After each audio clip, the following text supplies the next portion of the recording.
हमारे जन्म से पहले हमारे बाबू के थे कैसेट बनाया वो जमाने में हिट गई है। वो बिहार में गावत रहलन, यहाँ सुने वाला साथी लोगन बैठल वालन, सबका सम्मान बा कि मेरा नाम है चंदेली, मैं तो मान लिया बेली, चली आई मैं अकेली बीकानेर से।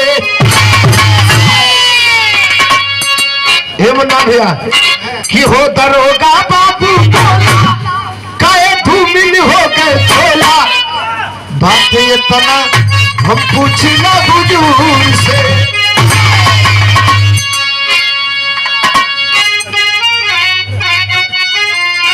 अरे वाह, ये हमारी आवाज आंख बंद कर ली, आप लोगों ने महसूस थोड़ा करी, कोशिश करत है, कोशिश करत है।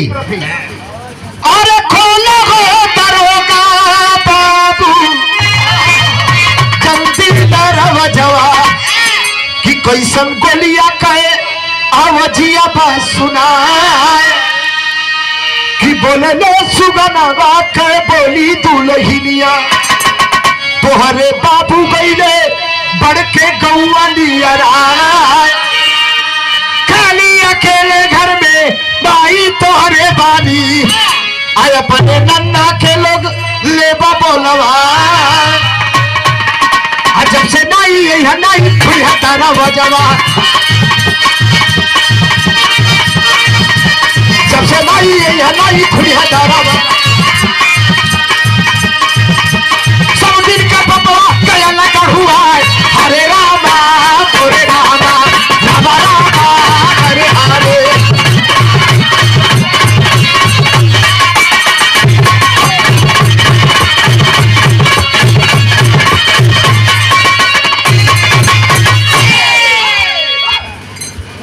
भैया इत बाबू जी ग्रहण अपने कलम से लिख लिया। आजकल कहो गुरु जी,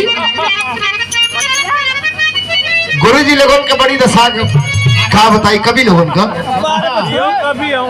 लेकिन हमारे गुरु जी वैसा नारायण बड़ा आजकल कवि जी के फोन लगा देते हो भैया कलाकार, अरे कवि जी इतने गाना चाहता है आज बिरहा गावे के फलाने से हो बिरहा, एगो मौके के गीत लिख के दे देता भैया, कवि जी तो गीत लिख के व्हाट्सएप कह दे जी, वही बेचारा ना मालूम तो पैसा मिलल ना मिलल, गवैया का मजबूरी हो ना हो का हो, तब भैया फोन चल गल, अरे कुछ फोन पे कुछ गूगल पे चली, आधा आधा बड़ी दशा खराब है। यही से सब कभी ना सबके हम ना कहते, कुछ लोग समाज में होगा धीरे धीरे 6-7-8 महीना, अब हम कभी साल 2 साल खराब लिखाई, डांट फटकार लगी फिर सही हो जाई, जैसे जिस प्रकार एक मटके को कुम्हार ठोकते ठोकते सुबह से सांझ हो जाला, वो इतने कहियो निखार आ जाई। एक गीत प्रस्तुत है गुरु जी के स्वरों में, कैसे मास्टर?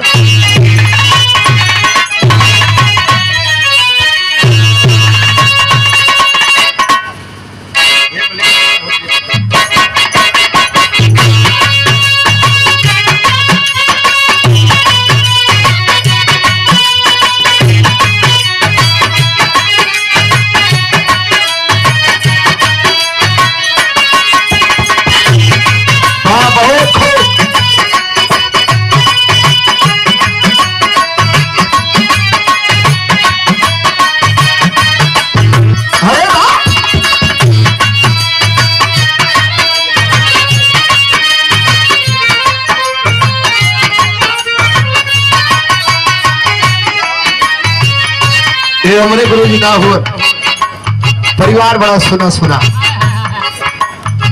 हमारा दिल बड़ा टूट गई जैया खबर मिलल कि गुरु जी दुनिया में ना हुआ। हम कल कहीं मुलाकात में बहुत कुछ गुरु जी से ले ली, बलत भैया रहा वो दिन शाम के समय पनीर के व्यवस्था रहा, पूरी बनल रहा, खात रही जा, आप धीरे धीरे बतिया कि मोबाइल में भी कुछ रिकॉर्ड हमरे हो और कुछ ज्ञान ले ली, तो कहे नाम है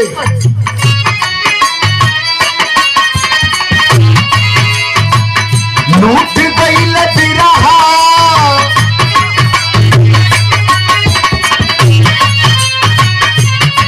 लूट गईल बिरहा के सिंगारवा गुरुजी हमरे लूट गईल बिरहा के सिंगारवा गुरुजी हमरे गिरल बबी पतु के बदरवा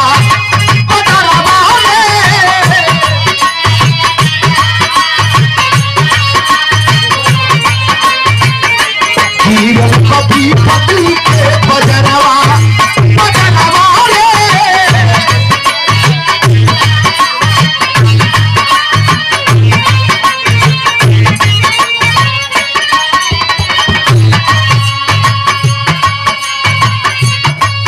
वही कलाकार राज से वही कलाकार उदास हो गए कि कुछ न कुछ गुरु जी से ज्ञान मिलत रहल गीत संगीत से गीत मिलत रहल आज सब कुछ खत्म रिश्ता गीत संगीत अब न कैसे मिली अब कैसे शायरी छंद अलंकार कैसे पूछल जाई कहना है पहली लाइन में सगरी भंडार ज्ञान बिरहा जगत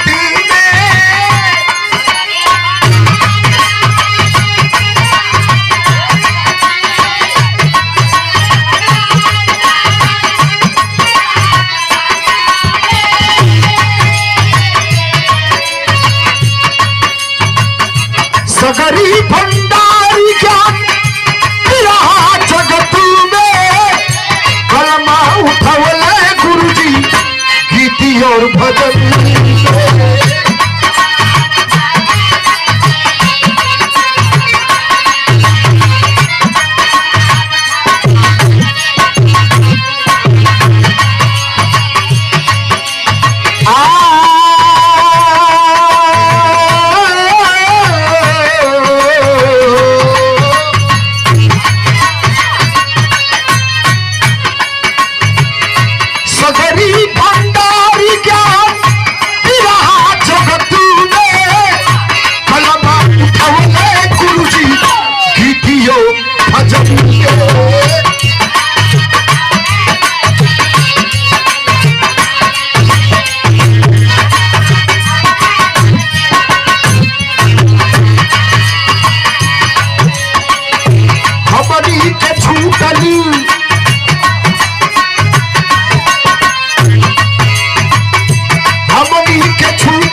सरावा गुरुजी हो गिरल बबी पतु के बदरवा बदरवा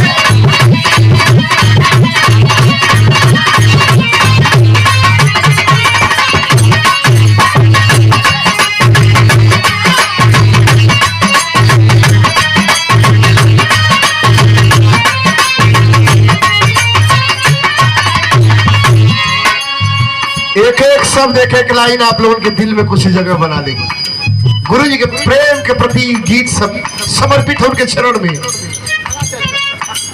कह नाम है दूसरे के लाइन में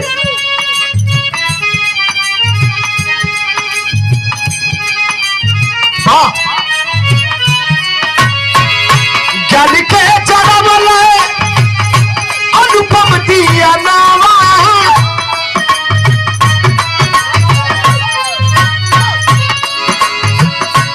लिखे जनवाले अनुपम दिया नामा हरिवंश राम लाल शिवलाल बिरानावा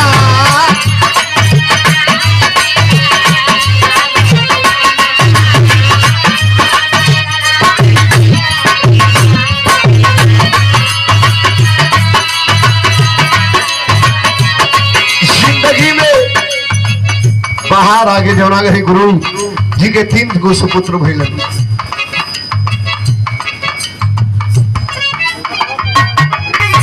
अनुपम दिया नावा हरिवंश राम लाल सिंह लाल बिरानावा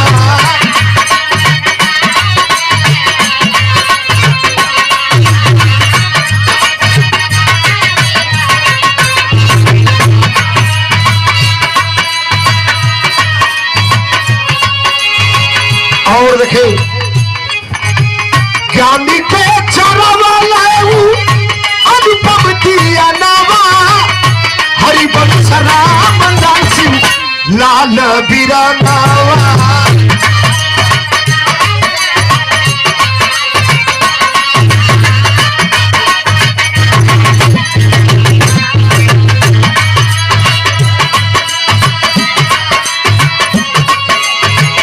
सारद के बाजल का सितारवा,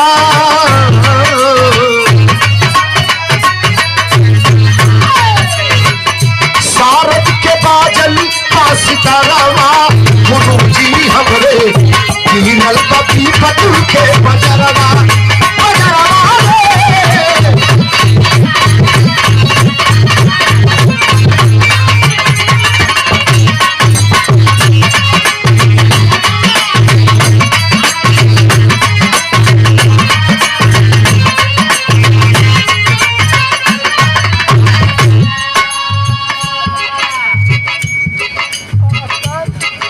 अरे हमारे गुरुजी बड़ा शांत दिमाग कर हलत, बड़ा अच्छा तरीके से उसी ने आज भी हमारे दिमाग में याद हो। हम कहली कि शायरी को 55 अक्षर का बोल तो 6 अक्षर का हमके बताओ लगल। हमके देखा है अरे बाप रे बाप इतना कुछ ज्ञान रहल। कौन से हम चली तो ज्ञानी से बताओ, कहीं उल्टा भी चला सीधा भी चला, कई तरह के शायरी छंद अलंकार सुनली और अपने मोबाइल में भी आज भी रिकॉर्ड हो। कहे नाम है कैसे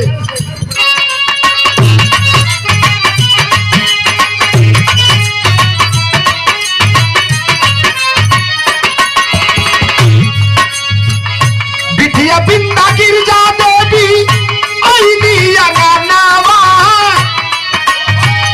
खुशियां से चारों होरी बजले बजानावा।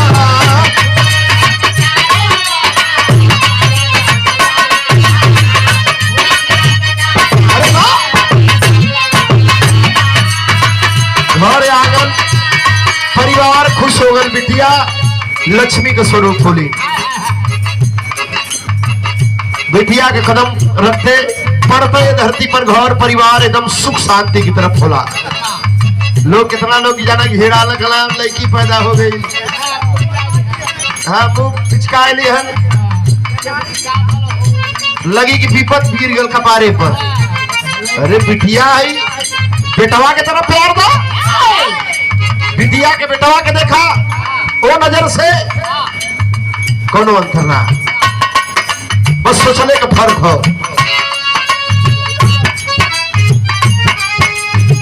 बिटिया बिंदा गिरजा देवी आईनी अंगनावा, खुशियां से चारों होरी बजले बजानावा।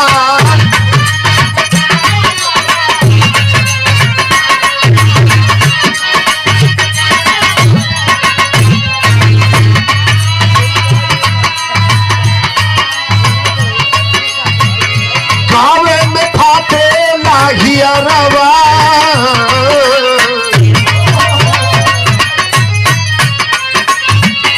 गावे में फाटे लाहिया रवा, गुरु जी हमरे गिरल बपी पटु के बजरवा, बजरवा रे।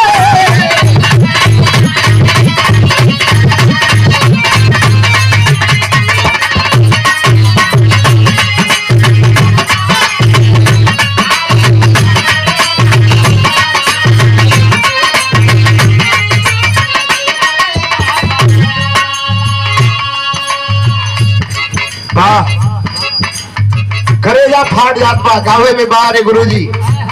अगर आज हमारो कार्यक्रम ना रहला तो एक दिन मन बनोगे, लेकिन बहुत जल्दी खाली हो गए गुरुजी से भेंट के लिए। दस 20 शायरी ले लेगी केहू गाव शायरी अगर इलाहाबाद थे गवैया बड़ा तेज गावत हो तो अपने हथियार से मजबूत रह जी तब वार कर जाई, लेकिन कोई दिक्कत ना हो, गुरु जी का आशीर्वाद हो न बस उतना में फतह कर दोली, कोनो दिक्कत ना। हाँ हाँ कोनो दिक्कत ना, मिल गल हो कुछ न कुछ आशीर्वाद जरूर मिलल हो। यही नाम है बिरजू सिंह मूरत यादव लखनी के कवले,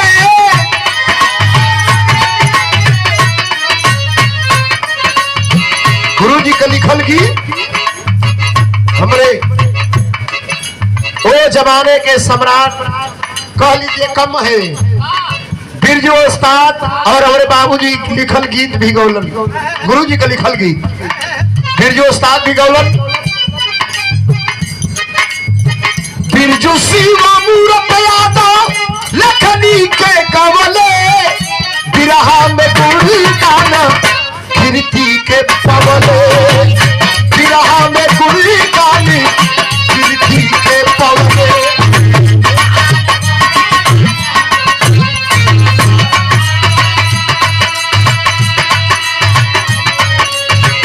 एकदम आंख डबडबानी नहीं लाइन लिखत के मेरी।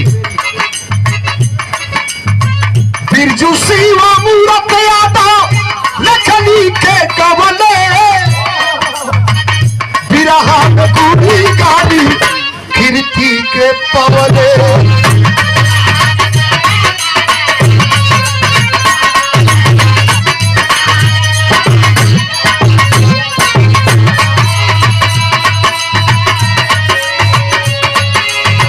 मिलत नहीं के कावानो सहरवा,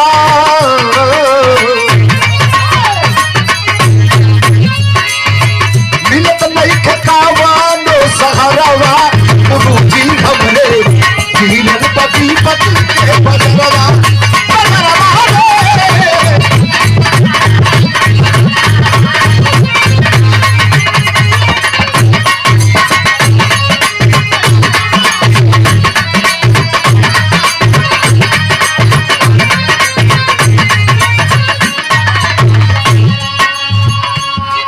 आखिरी लाइन। गुरुआ बिहारी पत्तू स्वर्गवा में गई रे, गुरुआ बिहारी पत्तू स्वर्गवा में गई रे, सोई शिव मूर्ति नहिया लगवा।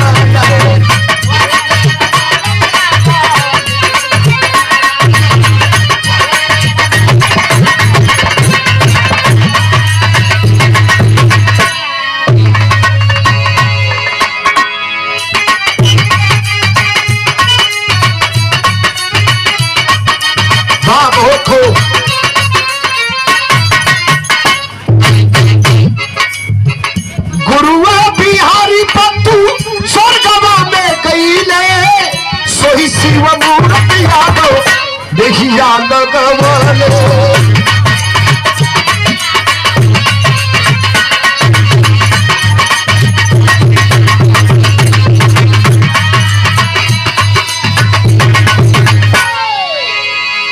राहुल दिलीप के,